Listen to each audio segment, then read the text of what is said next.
Friends, റെയിൽവേയുടെ പുതിയൊരു recruitment notification വന്നിട്ടുണ്ട്. അപ്പോൾ അതിനെക്കുറിച്ചിട്ടുള്ള ഡീറ്റെയിൽ കാര്യങ്ങളും അതുപോലെ തന്നെ ഇതിൻ്റെ ഇമ്പോർട്ടൻ്റ് ആയ കുറച്ച് നോട്ടീസ് കാര്യങ്ങളൊക്കെ ഉണ്ട്. അപ്പോൾ അതായത് ഇതിൻ്റെ ആനുവൽ കലണ്ടർ കാര്യങ്ങൾ, അതായത് ഏതൊക്കെ എക്സാമുകളാണ് ഏതൊക്കെ മന്തിലാണ് വരാൻ സാധ്യതയുള്ളതെന്നുള്ളതിനെ കുറിച്ചിട്ടൊക്കെ ഒരു വിശദമാക്കുന്ന ഒരു വീഡിയോ ആണ്. അതുകൊണ്ട് തന്നെ നിങ്ങൾ വീഡിയോ സ്കിപ്പ് ചെയ്യാതെ മുഴുവനായിട്ടും കാണുക. ഇത്തരത്തിലുള്ള നോട്ടിഫിക്കേഷൻ കാര്യങ്ങളൊക്കെ നിങ്ങളിലേക്ക് എത്തുന്നതായിട്ട് നമ്മുടെ ചാനൽ സബ്സ്ക്രൈബ് ചെയ്യാൻ മറക്കണ്ട. ബെല്ലൈക്കൻ എനേബിൾ ചെയ്ത് വെക്കുക. നോട്ടിഫിക്കേഷൻ കറക്റ്റായിട്ട് നിങ്ങളിൽ ലഭിക്കും. പിന്നെ നമ്മുടെ വെബ്സൈറ്റ് ഉണ്ട് ജിയോസിയൽ വിജിലാൻഡ്. ജസ്റ്റ് നിങ്ങൾക്ക് അതിൽ കയറിയിട്ടും അപ്ഡേഷൻസ് കാര്യങ്ങളൊക്കെ കാണാം. പിന്നെ സോഷ്യൽ മീഡിയ എല്ലാത്തിൻ്റെയും പേര് ജിയോസിയൽ വിജിലാൻഡ് എന്നാണ്. നിങ്ങൾ ഇൻസ്റ്റാഗ്രാം ഇതിലൊക്കെ നിങ്ങൾ ഫോളോ ചെയ്യുക. ടെലഗ്രാം അതുപോലെ വാട്സപ്പ് ചാനലുകളുണ്ട്, അതിൽ ജോയിൻ ചെയ്യാം. അപ്പോൾ നേരെ നമുക്ക് എന്ത് ചെയ്യാം, ഇതിൻ്റെ ഡീറ്റെയിൽ കാര്യങ്ങളിലേക്ക് വരാം. ആദ്യം തന്നെ നമുക്ക് ഇതിൻ്റെ നോട്ടിഫിക്കേഷൻ വന്നിട്ടുണ്ട്, അത് ഞാൻ കാണിക്കാം നിങ്ങൾക്ക്. ഇതാണ് നോട്ടിഫിക്കേഷൻ, നിങ്ങൾക്ക് ഇവിടെ കാണാൻ പറ്റും. Ministry of railway recruitment board RRBയുടെ ഇതിലേക്ക് വിളിച്ചിരിക്കുന്നത് വെച്ചാൽ അസിസ്റ്റന്റ് ലോക്കോ പൈലറ്റാണ് വിളിച്ചിരിക്കുന്നത്. ഇവിടെ കാണാം അസിസ്റ്റന്റ് ലോക്കോ പൈലറ്റ്. ഓക്കെ, ഇതിൻ്റെ പേ ലെവൽ 2 ആണ്. അതായത് ഇനിഷ്യൽ പേയ്മെൻറ്റ് 19,900 ആണ്. ഇത് മെഡിക്കൽ സ്റ്റാൻഡേർഡ് A1 ആണ്. അതെന്താണെന്ന് ഞാൻ പറയാം. Age limit minimum 18 to maximum 30 വയസ്സ് വരെ അപ്ലൈ ചെയ്യാം. ഈ 1/7/2025 കണക്കാക്കിയാണ് ഏജ് കണക്കാക്കുക. അപ്പോൾ അത് കണക്കാക്കി നിങ്ങൾക്ക് മിനിമം 18 പൂർത്തിയാവുകയും 30 കഴിയാനും പാടില്ല. OBC കാൻഡിഡേറ്റ്സ് ആണെങ്കിൽ 33 വയസ്സ് വരെ അപ്ലൈ ചെയ്യാം. SC/ST ആണെങ്കിൽ നിങ്ങൾക്ക് 35 വയസ്സ് വരെ അപ്ലൈ ചെയ്യാവുന്നതാണ്. പിന്നെ ഇതിൽ ടോട്ടൽ വിളിച്ചിരിക്കുന്ന പോസ്റ്റ് നിങ്ങൾക്ക് എല്ലാ RRBയിലേക്കുമായി ബന്ധപ്പെട്ട് നമ്മുടെ മൊത്തം RRBയിലേക്കായിട്ട് 9,900 വേക്കൻസിയാണ്. അപ്പോൾ ഈ ഒരു വേക്കൻസി കൂടാൻ സാധ്യതയുണ്ടോ എന്നുള്ള കാര്യങ്ങളൊക്കെ പറയുന്നുണ്ട്. പിന്നെ നിങ്ങൾ ആധാറുമായി ബന്ധപ്പെട്ട ഒരു ഇമ്പോർട്ടൻറ്റ് കാര്യങ്ങളോടെ ഈ നോട്ടിഫിക്കേഷനിൽ പറയുന്നത്. കാരണം നിങ്ങൾ അപ്ലൈ ചെയ്യുന്നതിന് മുൻപ് ശ്രദ്ധിക്കേണ്ട വളരെ ഇമ്പോർട്ടൻ്റ് ഉള്ള കാര്യമാണ്. അതും വീഡിയോയുടെ ഇതിൽ ഞാൻ പറയുന്നുണ്ട് കേട്ടോ, സ്കിപ്പ് ചെയ്യണ്ട. ഓക്കെ, അപ്പോൾ ഇതാണ് വേക്കൻസി. അപ്പോൾ ഈ ഒരു വേക്കൻസിയിൽ നിങ്ങൾക്കിപ്പോൾ അപ്ലൈ ചെയ്യാനുള്ള എലിജിബിലിറ്റി, അതായത് ഇപ്പം നിലവിൽ വിളിച്ചിരിക്കുന്ന പോസ്റ്റാണ് അസിസ്റ്റൻറ്റ് ലോക്കോ പൈലറ്റിലേക്കാണ്, ALPയിലേക്കാണ് വിളിച്ചിരിക്കുന്നത്. ഓക്കെ, അപ്പോൾ അതിൻ്റെ എംപ്ലോയ്മെൻറ്റ് ന്യൂസിലാണ് നോട്ടിഫിക്കേഷൻ വന്നിരിക്കുന്നത്. അപ്പോൾ ഇതിൻ്റെ ഡീറ്റെയിൽഡ് നോട്ടിഫിക്കേഷൻ നിങ്ങൾക്കൂടെ കാണാം.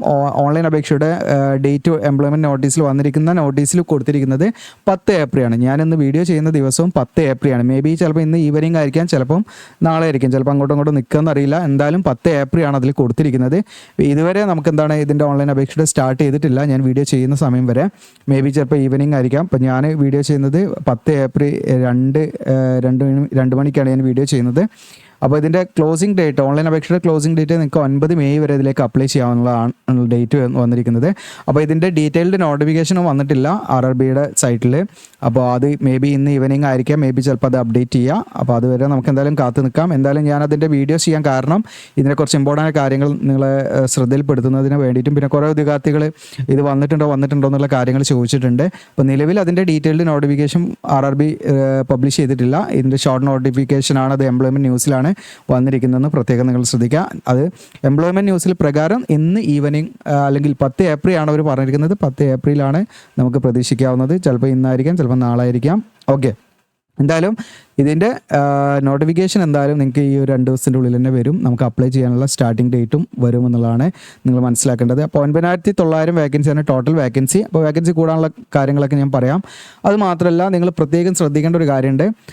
നിങ്ങളുടെ ആധാറിൽ നിങ്ങൾക്കിവിടെ പ്രത്യേകമായിട്ട് പറയുന്നുണ്ട്. കാരണം ഇതിൽ നിങ്ങൾക്ക് വിവിധ കമ്പ്യൂട്ടറൈസ്ഡ് എക്സാമും ഡോക്യുമെൻറ്റ് വെരിഫിക്കേഷനൊക്കെ നടക്കുന്ന സമയത്തൊക്കെ നിങ്ങൾക്കൊരു സ്മൂത്ത് എൻട്രി ലഭിക്കണമെങ്കിൽ നിങ്ങളുടെ ആധാറിലെ ഡീറ്റെയിൽസും നിങ്ങളുടെ 10ാം ക്ലാസ്സിലെ ഡീറ്റെയിൽസ് 100% മാച്ച് ആയിരിക്കണം. അതല്ലെങ്കിൽ കൂടുതൽ അത് വെരിഫൈ ചെയ്യേണ്ടി വരും, നിങ്ങൾ തന്നെയാണോ തെളിയിക്കേണ്ടി വരും. അങ്ങനെ കുറേ കടമകൾ നമ്മൾ അതിലൂടെ കടന്നു പോകേണ്ടി വരും.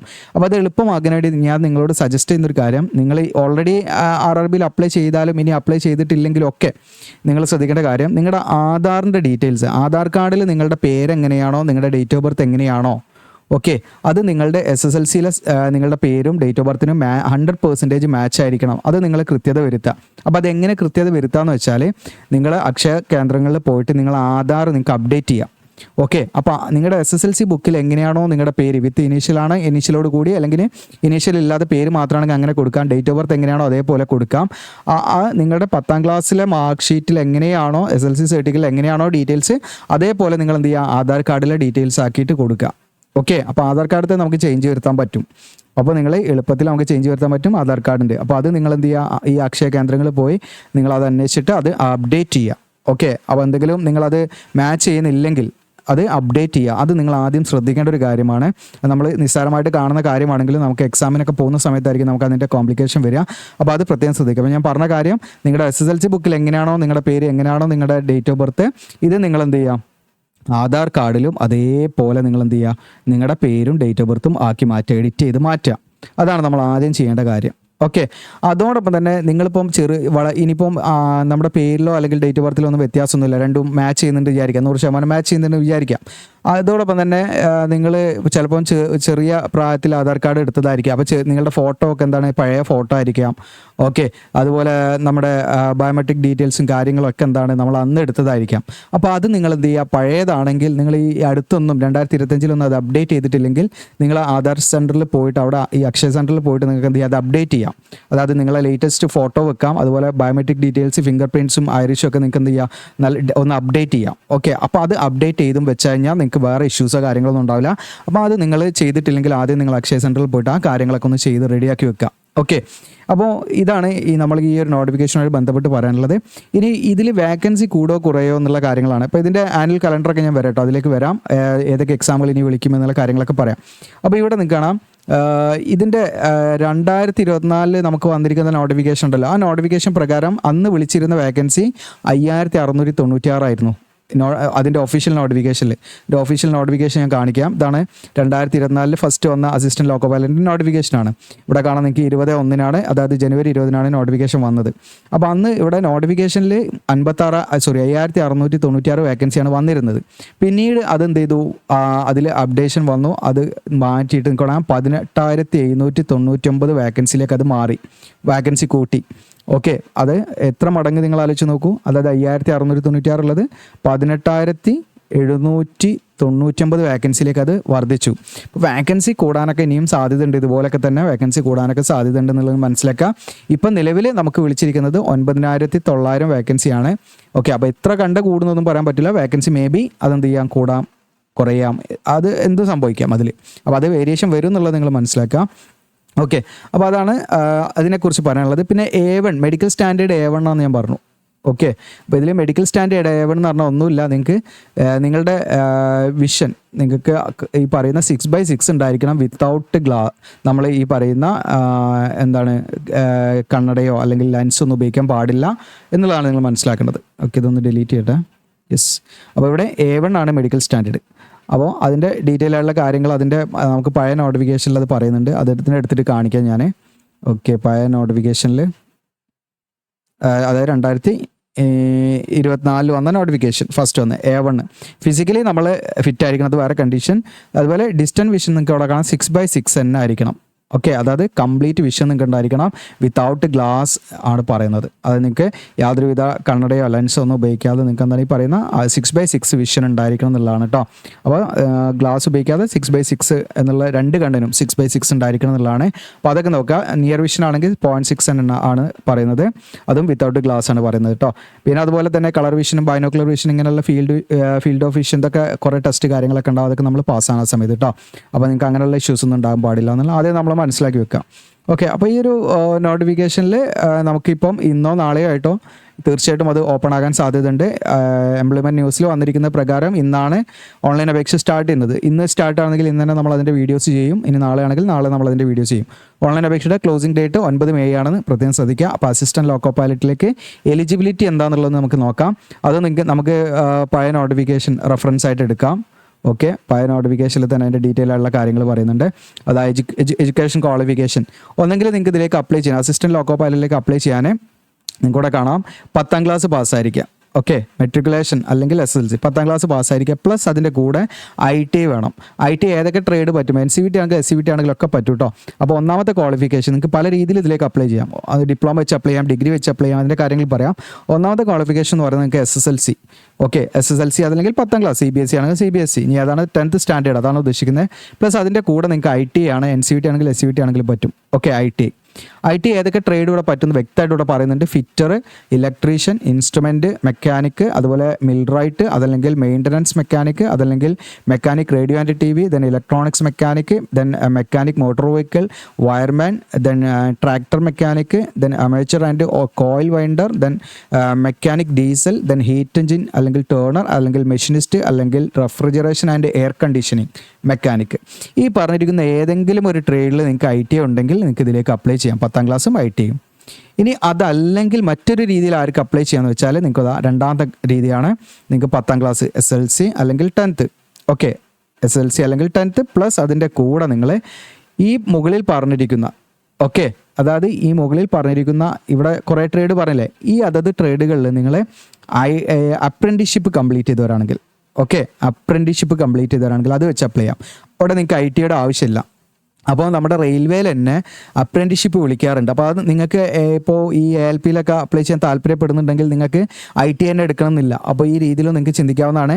നമ്മുടെ റെയിൽവേയിൽ, സദൺ റെയിൽവേയിലൊക്കെ വിളിക്കാറുണ്ട് അപ്രൻറ്റീഷിപ്പിലേക്ക് 2 രീതിയിൽ വിളിക്കാറുണ്ട്. ഒന്ന് XIT എന്ന് പറഞ്ഞിട്ട് വിളിക്കും, ഒന്ന് ഫ്രഷർ എന്ന് പറഞ്ഞിട്ട് വിളിക്കും. ഈ ഫ്രഷറിലേക്ക് നിങ്ങൾക്ക് എന്താണ് ഈ പറയുന്ന 10ാം ക്ലാസ് കഴിഞ്ഞവർക്ക് ഡയറക്റ്റ് ആയിട്ട് അതിൽ അപ്ലൈ ചെയ്യാൻ പറ്റും ഫ്രഷറിലേക്ക്. അപ്പോൾ അങ്ങനെ നിങ്ങൾ അപ്രൻറ്റീഷിപ്പ് ചെയ്തിട്ടുണ്ടെങ്കിൽ ആ അപ്രൻറ്റീഷിപ്പ് വെച്ചിട്ട് നിങ്ങൾക്ക് എന്ത് ചെയ്യാം, ഇതിലേക്ക് അപ്ലൈ ചെയ്യാൻ നിങ്ങൾ പ്രത്യേകം ശ്രദ്ധിക്കാം. ഓക്കെ, അപ്പോൾ 10ാം ക്ലാസ് ഈ മുകളിൽ പറഞ്ഞിരിക്കുന്നത് അതായത് ട്രേഡിൽ നിങ്ങൾ IT പകരം അപ്രൻറ്റീഷിപ്പ് കംപ്ലീറ്റ് ചെയ്തവരാണെങ്കിൽ അത് വെച്ചിട്ടോ അപ്ലൈ ചെയ്യാം. ഇനി മറ്റൊരു രീതിയിൽ എങ്ങനെ അപ്ലൈ ചെയ്യാന്ന് വെച്ചാൽ നിങ്ങൾക്ക് ഇതാ SSLC അല്ലെങ്കിൽ 10ാം ക്ലാസ്. ഓക്കെ, SSLC അല്ലെങ്കിൽ 10ാം ക്ലാസ് പ്ലസ് അതിൻ്റെ കൂടെ നിങ്ങൾക്ക് 3 ഇയർ ഡ്യൂറേഷനുള്ള, നിങ്ങൾക്ക് കാണാം 3 ഇയർ ഡ്യൂറേഷനുള്ള ഡിപ്ലോമയാണ്. ഓക്കെ, 3 ഇയർ ഡ്യൂറേഷനുള്ള ഡിപ്ലോമ വെച്ചിട്ട് നിങ്ങൾക്ക് പോളിടെക്നിക് കഴിഞ്ഞവരാണെങ്കിലും ഇതിലേക്ക് അപ്ലൈ ചെയ്യാം. IT തന്നെ വേണമെന്നില്ല. അതിന് പകരം ITക്ക് പകരം നിങ്ങൾക്ക് പോളിടെക്നിക് കഴിഞ്ഞിട്ട് അല്ലെങ്കിൽ ഡിപ്ലോമ 3 ഇയർ ഡ്യൂറേഷനിൽ ഡിപ്ലോമ മെക്കാനിക്കൽ എഞ്ചിനീയറിംഗ് അല്ലെങ്കിൽ ഇലക്ട്രിക്കൽ എഞ്ചിനീയറിംഗ് അല്ലെങ്കിൽ ഇലക്ട്രോണിക്സ് അല്ലെങ്കിൽ ഓട്ടോമൊബൈൽ ഈ പറഞ്ഞിരിക്കുന്ന അതത് ഡിസിപ്ലിനിൽ നിങ്ങൾക്ക് 3 ഇയർ ഡ്യൂറേഷനിൽ ഡിപ്ലോമ കഴിഞ്ഞവരാണെങ്കിൽ അത് വെച്ചിട്ട് നിങ്ങൾക്ക് ഇതിലേക്ക് ഈ പറയുന്ന ലോക്കോ പൈലറ്റിലേക്ക് അപ്ലൈ ചെയ്യാവുന്നതാണ്. ഇനി അതല്ലെങ്കിൽ മറ്റൊരു രീതിയിലും ഇതിലേക്ക് അപ്ലൈ ചെയ്യാം. നിങ്ങൾക്ക് ഇവിടെ കാണാൻ പറ്റും. നമ്മൾ ഈ പറഞ്ഞിരിക്കുന്ന ഡിസിപ്ലിനില്ലേ, ഇതിൽ കോമ്പിനേഷൻ ലെവലിൽ നമ്മൾ ഒന്നോ അതിലധികമോ ഇലക്ട്രിക്കലും മെക്കാനിക്കലുമായി അല്ലെങ്കിൽ ഇലക്ട്രിക്കൽ ആൻഡ് ഇലക്ട്രോണിക്സ് അങ്ങനെയൊക്കെ കഴിഞ്ഞവരുണ്ടാവുമല്ലോ. ആ ഒരു കോമ്പിനേഷൻ ലെവലിൽ ഡിപ്ലോമ കഴിഞ്ഞവരാണെങ്കിലും നിങ്ങൾക്ക് എന്താണ് ഇതിലേക്ക് അപ്ലൈ ചെയ്യാവുന്നതാണ്. അതുമാത്രമല്ല നിങ്ങൾക്ക് ITക്ക് പകരമായിട്ട് ഡിപ്ലോമ കഴിഞ്ഞവരാണെങ്കിൽ ഈ പറയുന്ന കോമ്പിനേഷൻ ലെവലിൽ ഡിപ്ലോമ കഴിഞ്ഞവരാണ് ഉദ്ദേശിക്കുന്നത് കേട്ടോ. ഓക്കെ, അപ്പോൾ നിങ്ങൾ ഈ പറയുന്ന മുകളിൽ പറഞ്ഞല്ലോ, നമ്മൾ IT പറഞ്ഞല്ലോ. അപ്പോൾ ITയുമായി ബന്ധപ്പെട്ട് നിങ്ങൾക്ക് എന്ത് ചെയ്യാം, ഡിപ്ലോമ കഴിഞ്ഞവർക്കും അപ്ലൈ ചെയ്യാമെന്നുള്ളത് നിങ്ങൾ മനസ്സിലാക്കി IT തന്നെ വേണ്ട. അതല്ല, നിങ്ങൾ ഈ പറയുന്ന എഞ്ചിനീയറിംഗ് ഡിസിപ്ലിൻ്റെ ആ ഒരു കോമ്പിനേഷൻ ലെവലിൽ നിങ്ങൾ എന്താണ് പഠിച്ചിട്ടുണ്ടെങ്കിൽ, അതായത് ഈ പറയുന്ന ഡിസിപ്ലിനൂടെ പറയുന്നുണ്ട് ഇലക്ട്രിക്കൽ ഇലക്ട്രോണിക്സ് ഇതുമായി ബന്ധപ്പെട്ട് അതിൻ്റെ ഒരു കോമ്പിനേഷൻ ലെവലിൽ നിങ്ങൾ പഠിച്ചിട്ടുണ്ട്, അങ്ങനെയുള്ളവർക്കും ഇതിലേക്ക് അപ്ലൈ ചെയ്യാം. അതായത് ആ ഒരു മെയിൻ സബ്ജക്റ്റ് ആയിട്ടല്ലാതെ 2 സബ്ജക്റ്റിനും ഈക്വൽ എന്താണ് ഇമ്പോർട്ടൻസ് ഉള്ള ലെവലിലോ അതല്ലെങ്കിൽ അതിൻ്റെ ഒരു അത് കമ്പൈൻ ആയിട്ട് നിങ്ങൾ അങ്ങനെ പഠിച്ചിട്ടുണ്ടെങ്കിൽ നിങ്ങൾക്ക് ഇതിലേക്ക് അപ്ലൈ ചെയ്യാം. ഇനി അതല്ലെങ്കിൽ നിങ്ങൾക്ക് BA or BTech കഴിഞ്ഞവർക്ക് അപ്ലൈ ചെയ്യാൻ പറ്റും. ഓക്കെ, അതായത് ഇവിടെ കാണാൻ നിങ്ങൾക്ക് degree in the engineering discipline എന്ന് പറഞ്ഞിട്ട് ഇവിടെ കാണാൻ നിങ്ങൾക്ക് ഓൾസോ ബി അക്സെപ്റ്റബിൾ എന്ന് പറയുന്നുണ്ട്.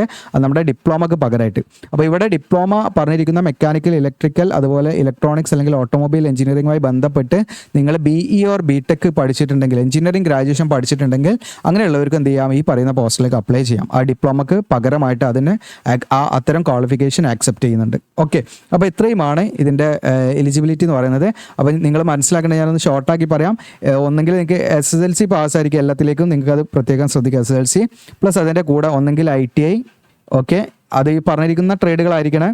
അതല്ലെങ്കിൽ നിങ്ങൾക്ക് അപ്രൻറ്റീഷിപ്പ്, ഓക്കെ, അതല്ലെങ്കിൽ നിങ്ങൾക്ക് എന്താണ് ഡിപ്ലോമ, അതല്ലെങ്കിൽ ഡിപ്ലോമക്ക് പകരമായിട്ട് BE or BTech. ഓക്കെ, ഇത് ഈ പറയുന്ന ഏതെങ്കിലും ഒരു ക്വാളിഫിക്കേഷൻ നിങ്ങൾക്ക് ഇതിലേക്ക് അപ്ലൈ ചെയ്യാവുന്നതാണ്. നിങ്ങൾ പ്രത്യേകം ശ്രദ്ധിക്കുക. ഇനി ഇതിലേക്കുള്ള മറ്റു സെലക്ഷൻ കാര്യങ്ങൾ എന്നൊക്കെ കമ്പ്യൂട്ടർ ബേസ്ഡ് ടെസ്റ്റ് ഉണ്ടാവും. അത് സ്റ്റേജ് 1 സ്റ്റേജ് 2 ഉണ്ടാവും. അതിന് നിങ്ങൾക്ക് പഠിക്കാൻ ആവശ്യമായുള്ള ബുക്കുകളൊക്കെ ഞാൻ ഇതിൽ ഉൾപ്പെടുത്തിയിട്ടുണ്ട്. അപ്പോൾ നിങ്ങൾ സെൽഫ് പ്രിപ്പറേഷൻ ആണ് കുറച്ചും പാടെ നിങ്ങൾക്ക് പറ്റുന്നുണ്ടെങ്കിൽ നല്ലത് തന്നെയാണ്. നിങ്ങൾക്ക് വലിയൊരു എമൗണ്ട് കൊടുത്ത് നിങ്ങൾക്ക് എന്താണ് കോഴ്സൊക്കെ വാങ്ങി അങ്ങനെ ചെയ്യുന്നതിലും ബെറ്റർ നിങ്ങൾക്ക് നല്ലൊരു ബുക്ക് വാങ്ങുക, എന്നിട്ട് നിങ്ങൾ എന്ത് ചെയ്യുക, നോട്ട് ഉണ്ടാക്കുക, നമ്മൾ സെൽഫായിട്ട് നോട്ട് ഉണ്ടാക്കുക, പഠിക്കുക എന്നുള്ളതാണ്. അപ്പോൾ അതിന് നിങ്ങൾക്ക് സ്റ്റേജ് 1 കമ്പ്യൂട്ടർ ബേസ്ഡ് എക്സാമിനേഷന് ഹെൽപ്പ് ചെയ്യുന്ന ബുക്കുകളാണ് നിങ്ങൾക്ക് ഹരിന്ദ്രൻ്റെ നിങ്ങൾക്കിവിടെ കാണാം, അസിസ്റ്റൻറ്റ് ലോക്കോ പൈലറ്റ്. അപ്പോൾ ഇതിലേക്ക് മെൻ്റൽ എബിലിറ്റി അതുപോലെ നിങ്ങൾക്ക് ജനറൽ സയൻസ് കാര്യങ്ങളൊക്കെ വരുന്നുണ്ട് കേട്ടോ. അപ്പോൾ അത്യാവശ്യം നല്ല കുഴപ്പമില്ലാത്തൊരു ബുക്കാണ് നോക്കിയിട്ട്. അപ്പോൾ അത് നിങ്ങൾക്ക് എന്ത് ചെയ്യാം, ആമസോണിൽ നിന്ന് വാങ്ങാം. ഡയറക്റ്റ് ഈ ഇമേജിൽ ക്ലിക്ക് ചെയ്താൽ മതി. ദെൻ അതോടൊപ്പം തന്നെ വേറെയും 2 ബുക്ക് മുൻപാട് ഞാനിതിൽ ആഡ് ചെയ്തിട്ടുണ്ട്. ഇവിടെ കാണാൻ നിങ്ങൾക്ക് ഇതും കുഴപ്പമില്ലാത്തൊരു ബുക്കാണ്. ഇതിലും അതിൻ്റെ പാക്കേജ് ഒക്കെ കാര്യങ്ങളൊക്കെ ഇതിൽ വ്യക്തമായിട്ട് പറയുന്നുണ്ട്. കമ്പ്യൂട്ടർ ബേസ്ഡ് ടെസ്റ്റ് 1ൻ്റെ ആണ് ഇതും. അതുപോലെ തന്നെ ALP ടെക്നീഷ്യൻ പാടെ ഹെൽപ്പ് ചെയ്യുന്ന 30 സെറ്റ് സോൾവ്ഡ് പേപ്പറാണ് ഇതിൽ, PYQs ആണ് ഇതിൽ വരുന്നത് കേട്ടോ. അപ്പോൾ നമുക്ക് PYQs കാര്യങ്ങളെക്കുറിച്ച് ഒരു ധാരണ ആണെങ്കിൽ ഈ ബുക്കും പാടെ വാങ്ങിയാൽ മതി നിങ്ങൾ. അപ്പോൾ അതിനനുസരിച്ചിട്ട് നിങ്ങൾക്ക് എന്ത് ചെയ്യാം, പ്രിപ്പയർ ചെയ്യാവുന്നതാണ്. അപ്പോൾ ഇതിൻ്റെ ലിങ്ക് ഞാൻ തരാം, നിങ്ങൾക്ക് ഈ പേജിലേക്ക് വരാനുള്ള ലിങ്ക് ഞാൻ തരാം. ഇനി നമ്മൾ ശ്രദ്ധിക്കേണ്ട കാര്യം എന്ന് പറഞ്ഞാൽ മറ്റു സെലക്ഷൻ മെത്തേഡിൽ ഞാൻ പറഞ്ഞു കമ്പ്യൂട്ടർ ബേസ്ഡ് ടെസ്റ്റ് 1ഉം 2ഉം ഉണ്ടാവും. സ്റ്റേജ് 2 പിന്നെ 2 ആണ് വരുന്നത്. പിന്നെ കമ്പ്യൂട്ടർ ആപ്റ്റിറ്റ്യൂഡ് ടെസ്റ്റാണ്. പിന്നെ അത് കഴിഞ്ഞിട്ട് ഡോക്യുമെൻറ്റ് വെരിഫിക്കേഷൻ അങ്ങനെയുള്ള കാര്യങ്ങളൊക്കെയാണ് വരിക. അപ്പോൾ അതിൻ്റെ അതിൻ്റെ ഡീറ്റെയിൽഡ് നോട്ടിഫിക്കേഷൻ വന്നിട്ട് തന്നെ നമുക്ക് പറയാമെന്ന് വിചാരിച്ചിട്ടാണ് ഞാൻ ഇപ്പോൾ ഇന്നിപ്പോൾ നിങ്ങൾക്ക് ജസ്റ്റ് പ്രിപ്പറേഷനും ഇതിനൊക്കെ വേണ്ടി നിങ്ങളത് പ്രിപ്പയർ ചെയ്തിരിക്കുക എന്നുള്ളതിന് വേണ്ടിയിട്ടാണ് ഈ പറയുന്ന എക്സാമിന് അപ്ലൈ ചെയ്യുന്നതിന് മുൻപായിട്ട് നമ്മൾ ശ്രദ്ധിക്കേണ്ട കാര്യങ്ങളാണ്. പിന്നെ നിങ്ങൾ SC/ST OBC ഒക്കെ ആണെങ്കിൽ നിങ്ങൾ ശ്രദ്ധിക്കേണ്ട കാര്യം സെൻട്രൽ ഗവൺമെൻറ് പർപ്പസിന് വേണ്ടി തയ്യാറാക്കിയ കാറ്റഗറി സർട്ടിഫിക്കറ്റ് റെയിൽവേൻ്റെ മാതൃകയിലുള്ള തന്നെ നിങ്ങൾ സെറ്റാക്കി വെക്കണം കേട്ടോ. അപ്പോൾ അതിന് നിങ്ങൾക്ക് ഞാൻ അതിനെക്കുറിച്ചൊരു വീഡിയോ ചെയ്തിട്ടുണ്ട്. നിങ്ങൾക്ക് അതിൻ്റെ ലിങ്ക് ഇവിടെ കൊടുത്തിട്ടുണ്ട്. SC/ST OBC സർട്ടിഫിക്കറ്റ് വീഡിയോ പറഞ്ഞിട്ട് ഇന്ന് ക്ലിക്ക് ചെയ്താൽ കാണാം. അപ്പോൾ ആ പേജിൻ്റെ ലിങ്ക് ഞാൻ തരാം കേട്ടോ. അതിലേക്ക് നിങ്ങൾക്ക് ആക്സസ് കിട്ടുന്ന ലിങ്ക് ഞാൻ തരാം. പിന്നെ നമ്മൾ പറയാനുള്ള കാര്യം എന്ന് പറഞ്ഞാൽ ഇതിൻ്റെ annual calendar already RRB publish ചെയ്തിട്ടുണ്ടായിരുന്നു. അതാണിത്. നിങ്ങൾക്ക് ALP ഒക്കെ നമുക്ക് വരുന്നത് ഇതിൻ്റെ നോട്ടിഫിക്കേഷനാണ് വരുന്നത് കേട്ടോ. അപ്ലിക്കേഷൻ ടൈം അല്ല, മീൻസ് എക്സാം ടൈം അല്ല. അതായത് നിങ്ങൾക്ക് എക്സാം ഷെഡ്യൂൾ അല്ല തന്നിരിക്കുന്നത്. നിങ്ങൾക്ക് ഇതിൻ്റെ സെൻട്രലൈസ്ഡ് എംപ്ലോയ്മെൻറ്റ് നോട്ടിഫിക്കേഷൻ റിലീസ് ചെയ്യുന്ന ഡേറ്റാണ്. നിങ്ങൾക്ക് എല്ലാ വർഷവും ഈ പറയുന്ന ജനുവരി മാർച്ച് നമുക്ക് ALP വരാൻ സാധ്യതയുണ്ട്. അതുപോലെ ഏപ്രിൽ ജൂൺ ഒക്കെ ആകുമ്പോൾ ടെക്നീഷ്യൻ വരും എന്നുള്ളതാണ് നിങ്ങൾ മനസ്സിലാക്കേണ്ടത്. ജൂലൈ സെപ്റ്റംബർ ഒക്കെ ആകുമ്പോൾ നമുക്ക് എന്താണ് ഈ പറയുന്ന നോൺ ടെക്നിക്കൽ, അതായത് NTPC എന്ന് പറയും, ഗ്രാജുവേറ്റും അതുപോലെ +2 ലെവലും വരും. പിന്നെ ജൂനിയർ എഞ്ചിനീയർ JE വരും. പിന്നെ പാരാമെഡിക്കൽ കാറ്റഗറി, ഇതൊക്കെ നമുക്ക് ജൂലൈ ടു സെപ്റ്റംബർ ആ ഒരു സമയത്ത് വരുന്നതാണ്. ഒക്ടോബർ ഡിസംബർ ആകുമ്പോഴാണ് നമുക്ക് ഗ്രൂപ്പ് D വരിക. ലെവൽ 1 എന്ന് പറയുന്നത് ഗ്രൂപ്പ് D ആണ്. പിന്നെ മിനിസ്റ്റീരിയൽ ആൻഡ് ഐസൊലേറ്റഡ് കാറ്റഗറി നമുക്ക് വരും. ഇത്രയുമാണ് നമുക്കിതിൻ്റെ ഒരു റിക്രൂട്ട്മെൻറ്റ് സൈക്കിളിൽ നമുക്ക് ഉൾപ്പെടുത്താൻ പറ്റുന്നത്. അപ്പോൾ ഈ 2025 ഫസ്റ്റ് ALP ആണ് ഇപ്പോൾ വന്നിരിക്കുന്നത്. ഇത് കഴിഞ്ഞിട്ട് നമുക്ക് ടെക്നീഷ്യൻ വരും. അത് കഴിഞ്ഞിട്ട് NTPC, അത് കഴിഞ്ഞിട്ട് അതിൻ്റെ കൂടെ തന്നെ JE, അതുപോലെ പാരാമെഡിക്കൽ, അത് കഴിഞ്ഞിട്ട് നമുക്ക്. അപ്പോൾ ഇതൊരു നിങ്ങൾക്ക് എക്സാമിന് നിങ്ങൾ പ്രിപ്പയർ ചെയ്യുക എന്നുള്ളതാണ് എനിക്ക് പറയാനുള്ളത്. കാരണം നമ്മൾ കണ്ടിന്യൂസ് ആയിട്ട് ഒരു കൺസിസ്റ്റൻസി ഉണ്ടായിരിക്കണം. നിങ്ങൾ ഇപ്പം ALP എഴുതി കിട്ടിയില്ല എന്ന് വിചാരിച്ചാൽ ഡ്രോപ്പ് ചെയ്യരുത്. നിങ്ങളത് ട്രൈ ചെയ്യുക. അപ്പോൾ നിങ്ങൾക്ക് അടുത്ത എക്സാമിന് കിട്ടും. അപ്പോൾ നമുക്ക് ഇതിലൊക്കെ ഒരു ഏജ് ലിമിറ്റ് വലിയൊരു കാര്യമാണ്. അപ്പോൾ ആ ഏജിൻ്റെ ഉള്ളിൽ നിന്ന് മാക്സിമം എക്സാം എഴുതുക എന്നുള്ളതാണ് നിങ്ങൾ ആദ്യം ചിന്തിക്കേണ്ട ഒരു കാര്യം. അപ്പോൾ ഈ വീഡിയോ സ്കിപ്പ് ചെയ്തവർക്ക് ഇതിനെക്കുറിച്ച് ഞാൻ പറഞ്ഞ കാര്യങ്ങളൊന്നും വ്യക്തത ഉണ്ടായിട്ടുണ്ടാവില്ല. സ്കിപ്പ് ചെയ്യാത്തവർക്ക് അതിൻ്റെ കാര്യങ്ങളൊക്കെ മനസ്സിലായിട്ടുണ്ടാവും. നമ്മൾ എങ്ങനെ പ്രിപ്പയർ ചെയ്യണം, എന്തൊക്കെ കാര്യങ്ങൾ ശ്രദ്ധിക്കണം എന്നുള്ളത്. അപ്പോൾ നിങ്ങൾ ബുക്ക് വാങ്ങി വെറുതെ ഇരുന്നിട്ടും കാര്യമില്ല കേട്ടോ. ബുക്ക് വാങ്ങാൻ നമ്മൾ ഓരോ ദിവസവും നമ്മൾ അതിനനുസരിച്ച് ടൈം ഷെഡ്യൂൾ ചെയ്യുക, നമ്മളത് വർക്കൗട്ട് ചെയ്യുക. നിങ്ങൾക്ക് എന്തെങ്കിലും സംശയങ്ങളൊക്കെ ഉണ്ടെങ്കിൽ ആ വാങ്ങലൊക്കെ നിങ്ങൾക്ക് എന്ത് ചെയ്യാം, യൂട്യൂബിൽ നോക്കാൻ ക്ലാസ്സുകളുണ്ടാവും, മെൻ്റൽ എബിലിറ്റി കാര്യങ്ങളൊക്കെ. അപ്പോൾ അതൊക്കെ ഒരു സെയിം പാറ്റേൺ കാര്യങ്ങളാണ്. അപ്പോൾ നിങ്ങൾക്ക് ഫ്രീ ആയിട്ട് തന്നെ നിങ്ങൾക്ക് പഠിക്കാം. ഓക്കെ, ഇനി നമ്മളൊരു പ്ലാൻ ചെയ്യുന്നുണ്ട്. ഓരോ എക്സാമിനും നമ്മളൊരു വാട്സപ്പ് ഗ്രൂപ്പ്, അതായത് നിങ്ങൾക്ക് തന്നെ ഷെയർ ചെയ്ത് പഠിക്കാൻ പറ്റുന്ന രീതിയിൽ നിങ്ങൾക്ക് സംശയങ്ങളുണ്ട്. ഇപ്പം പല കഴിവുകളുള്ള വിദ്യാർത്ഥികളുണ്ട്. അപ്പോൾ അവർക്ക് പരസ്പരം കമ്മ്യൂണിക്കേറ്റ് ചെയ്യാൻ പറ്റുന്ന രീതിയിൽ ഒരു ഗ്രൂപ്പ് നമ്മൾ ഇടാൻ വിചാരിക്കുന്നുണ്ട്. പക്ഷേ നിങ്ങളുടെ ഒരു സജഷൻ പാട് ഉണ്ടെങ്കിൽ, നിങ്ങൾ ഓക്കെ ആണെങ്കിൽ നമ്മളൊരു ഗ്രൂപ്പ് ഇടാം. ആ ഗ്രൂപ്പ് എന്ന് പറഞ്ഞാൽ എനിക്ക് തോന്നുന്നു നമ്മൾ ഫ്രീ ആക്കി ഇടാതെ ഒരു നിങ്ങൾക്ക് അതിലേക്ക് എൻട്രി ഫീ ആയിട്ടൊരു അറൗണ്ട് ഒരു 50 റുപ്പീസ് അല്ലെങ്കിൽ 50 രൂപ അല്ലെങ്കിൽ അതിന് താഴെയായിട്ട് ഒരു അറൗണ്ട് ഒരു എമൗണ്ട് നമ്മൾ വാങ്ങുന്ന രീതിയിലായിരിക്കും ആ ഗ്രൂപ്പ് പ്ലാൻ ചെയ്യുന്നത്. കാരണം എന്താണെന്ന് വെച്ചാൽ ഫ്രീ ആക്കി ഇടുമ്പോൾ എല്ലാവരും അതിൽ കയറും, ആവശ്യമുള്ളവർ മാത്രം വരാൻ വേണ്ടിയിട്ടും. അതോടൊപ്പം തന്നെ നിങ്ങളുടെ ഡീറ്റെയിൽസ് എനിക്ക് ആരൊക്കെയാണ്, അപ്പം ഞാൻ മാനുവലായിട്ട് ആഡ് ചെയ്യും. അപ്പോൾ അതുകൊണ്ട് തന്നെ നിങ്ങളുടെ കോൺടാക്ട്സ് കാര്യങ്ങൾ എൻ്റെ ഇതിലുണ്ടാവും. അപ്പോൾ അതൊക്കെ നിങ്ങൾക്ക് എന്തെങ്കിലും ഡൗട്ടോ കാര്യങ്ങളൊക്കെ ഉണ്ടാകുമ്പോൾ നിങ്ങൾക്ക് അതിലേക്ക് ആ ഒരു ഗ്രൂപ്പുമായി ചോദിക്കാനും അതിലൂടെ നിങ്ങൾക്ക് പരസ്പരം കമ്മ്യൂണിക്കേറ്റ് ചെയ്യാനും കാര്യങ്ങളൊക്കെ എളുപ്പമാകും. അപ്പോൾ അങ്ങനെ ഓരോ എക്സാമിനും നമ്മൾ ഓരോ ഗ്രൂപ്പായിട്ടാണ് പ്ലാൻ ചെയ്യുന്നത്. അപ്പോൾ നിങ്ങളുടെ ഒരു അഭിപ്രായം എന്താണ്, നമ്മളങ്ങനെ ചെയ്യണോ ചെയ്യേണ്ടത് എന്നുള്ള കാര്യങ്ങളൊക്കെ നിങ്ങളൊന്ന് കമൻറ്റ് ചെയ്യുക. നിങ്ങൾക്ക് യൂസ്ഫുൾ ആകുമോ എന്നുള്ളത് കേട്ടോ. യൂസ്ഫുൾ ആകുന്നുണ്ടെങ്കിൽ നിങ്ങൾ കമൻറ്റ് ചെയ്യുക. ഞാൻ അതിൻ്റെ പോൾ വേണമെങ്കിൽ നമ്മുടെ ചാനലിലിടാം. അതനുസരിച്ച് നിങ്ങളുടേതായുള്ള കാര്യങ്ങൾ ചെയ്യാം കേട്ടോ. പിന്നെ എൻ്റെ അടുത്തുള്ള ഫ്രീ മെറ്റീരിയൽസ് കാര്യങ്ങളൊക്കെ നമുക്ക് അതിലിടാൻ പറ്റും. പിന്നെ അതോടൊപ്പം ഇത്രയും കാര്യങ്ങളാണ് ഞാൻ പ്ലാൻ ചെയ്ത കാര്യങ്ങളൊക്കെ പറഞ്ഞു എന്നാണ് എൻ്റെ ഓർമ്മ. അപ്പോൾ എന്തെങ്കിലും വിട്ടുപോയിട്ടുണ്ടെങ്കിൽ നിങ്ങൾ കമൻറ്റായിട്ട് ചോദിക്കാം. പിന്നെ ഇതിൻ്റെ ഡീറ്റെയിൽഡ് നോട്ടിഫിക്കേഷൻ ചിലപ്പോൾ ഇന്ന് വരും. ഇന്ന് വന്നാൽ ഇന്ന് തന്നെ വീഡിയോ ചെയ്യും. ഇനി നാളെയാണ് വന്നത്, നാളെ ചെയ്യും കേട്ടോ. അപ്പോൾ അതിൻ്റെ ഡീറ്റെയിൽ കാര്യങ്ങൾ, അതിൻ്റെ സെലക്ഷൻ, അതുപോലെ എങ്ങനെ അപ്ലൈ ചെയ്യണം, ഫീ എങ്ങനെയാണ് തുടങ്ങിയ കാര്യങ്ങളൊന്നും ഇന്ന് പറയുന്നില്ല. ഇന്ന് ജസ്റ്റ് നിങ്ങളൊന്ന് കുറച്ച് വിദ്യാർത്ഥികൾ ചോദിച്ചു, പല ചാനലിലും വീഡിയോസ് വന്നിട്ടുണ്ട്, അപ്പോൾ എന്താ നമ്മൾ ചെയ്യാത്തതെന്നുള്ളത്. അപ്പോൾ ഞാനത് ഡീറ്റെയിൽഡ് നോട്ടിഫിക്കേഷൻ വന്നോട്ട് അടിച്ച് നിൽക്കുമായിരുന്നു. അപ്പോൾ പിന്നെ ഞാനത് ചോദിച്ചത് കാരണം ഇന്ന് തന്നെ ചെയ്താണ്. കാരണം കൺഫ്യൂഷൻ അടിക്കേണ്ട, ഡീറ്റെയിൽഡ് നോട്ടിഫിക്കേഷൻ വന്നിട്ടില്ല.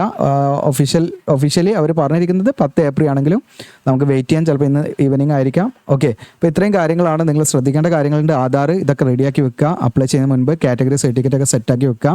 ഇതൊക്കെയാണ് നമ്മൾ ചെയ്യേണ്ടത്. അപ്പോൾ ഇത് യൂസ്ഫുൾ ആണെങ്കിൽ നിങ്ങൾ സബ്സ്ക്രൈബ് ചെയ്യുക. അതോടൊപ്പം തന്നെ നിങ്ങൾക്ക് ഈ ഒരു നമ്മുടെ ലിങ്കിലേക്ക് വരാൻ, അതായത് നമ്മുടെ ആർട്ടിക്കിളിലേക്ക് വരാൻ വേണ്ടിയിട്ട് നമ്മുടെ വീഡിയോയുടെ ഡിസ്ക്രിപ്ഷനിൽ ഞാൻ അപ്ലൈ ചെയ്യുന്ന ലിങ്ക് കൊടുക്കും. അതിൽ ക്ലിക്ക് ചെയ്യുക. ക്ലിക്ക് ചെയ്യുമ്പോൾ GeoCL Agilent നമ്മുടെ ഹോം പേജിലായിരിക്കും. ജസ്റ്റ് ഗൂഗിളിൽ നിങ്ങൾ GeoCL Agilent എന്ന് ടൈപ്പ് ചെയ്താലും മതി.